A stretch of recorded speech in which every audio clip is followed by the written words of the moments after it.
See if we can feed them. That polar bear. Want some fish? No, you don't eat this, do you? You only eat salmon?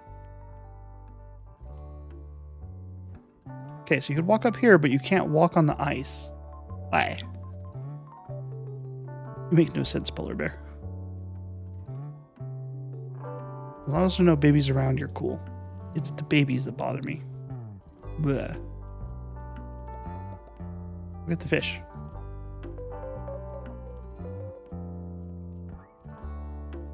Well, we went dashing around the oceans near the base and found ourselves a treasure map, which led to some, I don't know, an interesting little beach by the village.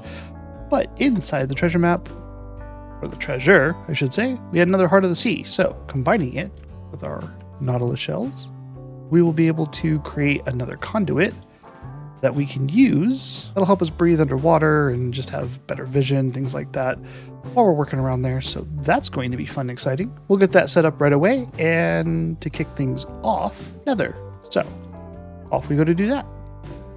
See you at the monument. All right, we made it safely over to the monument, and I have set up the conduit that we got from the Heart of the Sea treasure chest.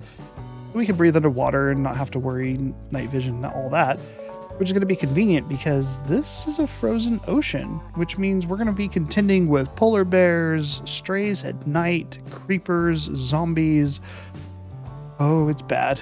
I got a couple of options. We could light up the area, which I'm probably going to end up doing. I might run a perimeter, maybe just as some fences, so that we don't have to worry about things walking in on us. But I don't think the ice is actually going to impede our attempts at doing anything of a farm here. If anything, it's going to help us, because that means all of the spots are kind of already covered, sort of. So let's talk some of the mechanics of Guardians and how they spawn. Those of you who are familiar with Java, they pretty much spawn wherever the monument was. It's like a big biome, right? And there's some nuance to it, but this isn't Java. This is Bedrock. And Bedrock has a finite number of spots to it. They pick very specific spots along the monument, which actually is interesting because it has nothing to do with the monument itself. This whole structure, yeah, it doesn't matter. What matters is those guys who just had their eye on me because they're interested in my YouTube channels also. Hey, what's up, Guardian? But they do have, but there are some finite spots, and they will pick those spots to spawn at as long as there is water for them to spawn in. So we're actually going to take advantage of that and trick it by occupying all of the spots except one or two. We'll see. I'm not looking for anything crazy. Really, I just want to be able to get a whole bunch of this. I would realistically be okay if I just tore down the whole monument, boxed it up into some shulkers, and took it back to my base. That'd be fine. This is a solo single-player world. I got nothing to do with this thing. I'm sure I can find another monument somewhere. No problemo. But why? This is a pretty cool structure. It has some pretty cool architecture to it, and I don't know. All right, so we're going to have to set it up northwest quadrant, and we're going to have to come in, and the first order of business is to duck and dive, bob and weave from all of those guys while we do this. But generally speaking, if we come over to the northwest corner, and you start on the outside, then you come in kitty corner 2 blocks, then the third block, which is this one here, becomes the block you start at. I'm just going to use some dirt to help me on that. And this is, well, one way. I prefer using the center method myself, but I understand why people want to do it this way. So this is where the first, well, marker will be. This is one spawn space. I really got to spawn proof this place. Let's clean this up. Let's take care of business. Let's work on spawn proofing a little bit and see if we can make Guardians pop up exactly where we want them. So working on the ocean monument, getting our placement down for where our spawns are, look who decided to show up. Because Of course he does. Right? Let's see what he has. How much you want to bet he's selling us ice? No, he's actually got some other good stuff in here. If I was looking for any of this, cyan dye would be better if you just brought me the cactus, but okay. That's not bad. Have fun, llama dude. I gotta get back to my fishies. Speaking of the fishies, we've been busy. We have the lights out, which I learned something new. Apparently, shroomlines put out heat, just like a torch does, because they've been melting the ice around them. I didn't realize that. So that's kind of neat.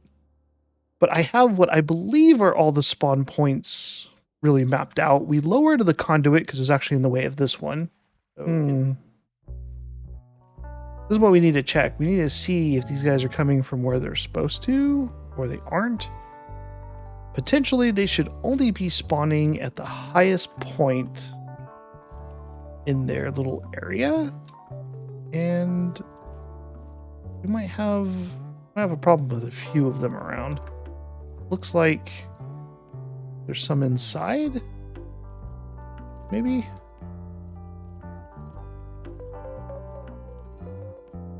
Maybe map this out differently.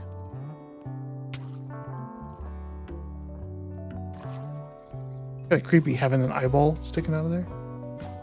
Where are you going, little dude? Don't do that to me. Don't do that to me. I just saved your life. How you repay me? Hey, just remember, I saved your life. That's going to be a problem. So I'm going to have to remap it, it looks like. Which makes sense because I was kind of off on a count or two.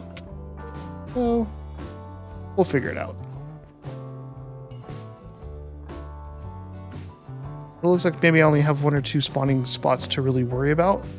And that will be pretty good. We do want one of them spawning. So if I can't find the one that's broken, maybe that one will just be the one we go for. This one also looks like it's broken. So yeah, we're definitely off by a couple of spots. Back to the numbers grind. I'll double check to see what I did wrong in my counts and see which ones we gotta move.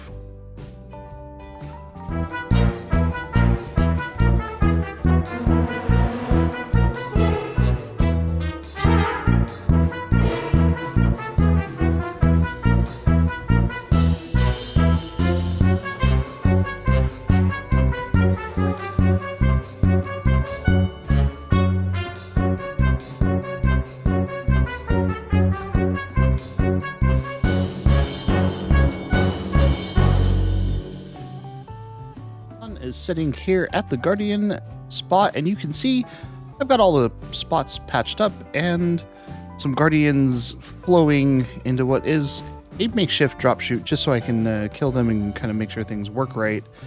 But being out here, yeah, ice spawns polar bears and strays and all sorts of ickies, so I took advantage of the igloo style ice house. You're right next to it with the portal anyway, so I built myself a little safety shelter, which is fantastic. Just enough for me to get through a few things in here and sleep away the night. So this space has another use to it. See, I can stay in that igloo and have all of these things dropping around and collecting up. And we can actually open this up so that there's more of them. But you can see they could actually shoot me from there if I go to kill them. And they don't just die on drop, probably because I think that's too low.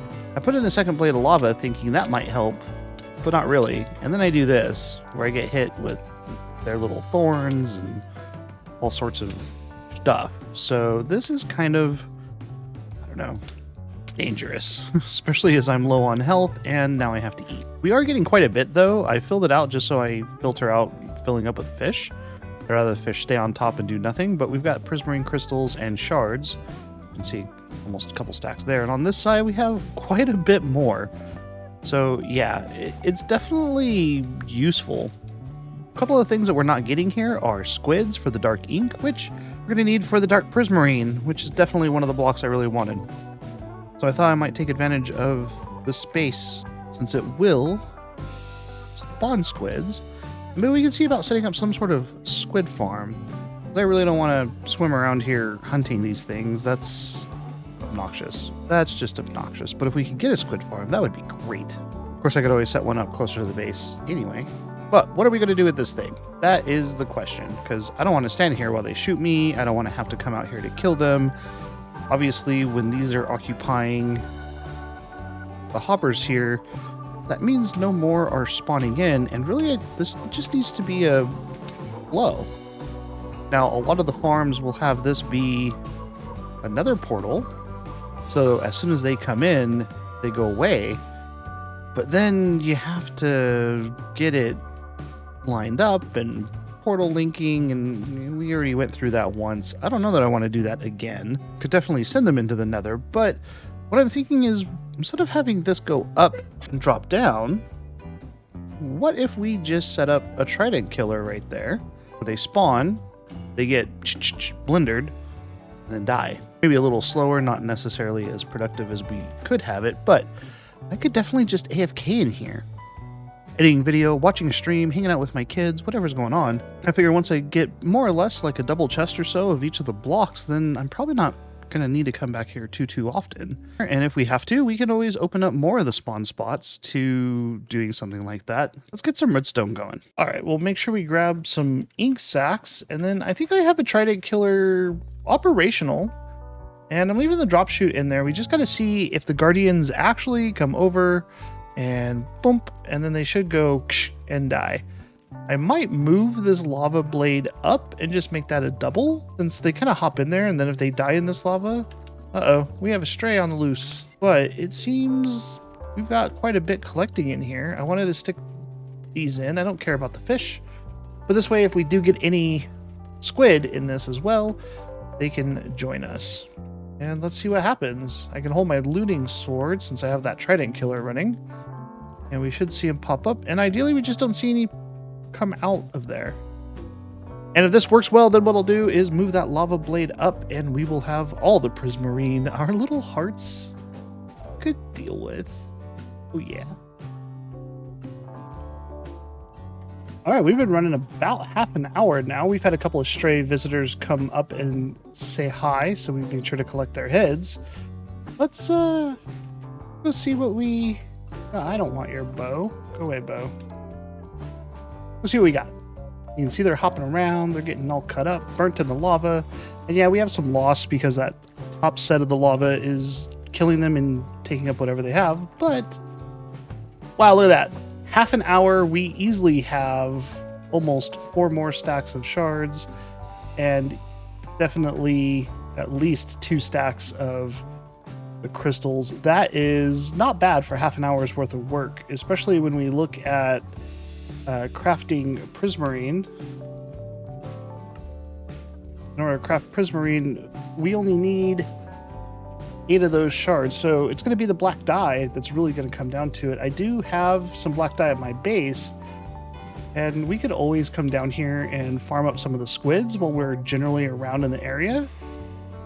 I might look into a squid farm, I might not, but for right now, I think this is a fantastic start, because, I mean, just that, that'll give me 7 blocks right there, right? So, kind of weird, kind of cool. All sorts of cool stuff. So 30 minutes, I've got several stacks of goods. It's pretty good. So theoretically, if I hung out here for, what's that, 30, maybe like an hour or 2, this would be hung out. So AFK, do other things, catch some fun streamers like me, Axionym, which you can find me on Twitch every Sunday morning for coffee and crafting, and Monday nights for more Minecraft, where we actually work on things like this and do some mining and resource gathering and other sorts of fun stuff. Come check it out. Drop a like in the YouTube video here below. Make sure you hit that subscribe button to be notified when I post new things, and I will see you all next time. Bye!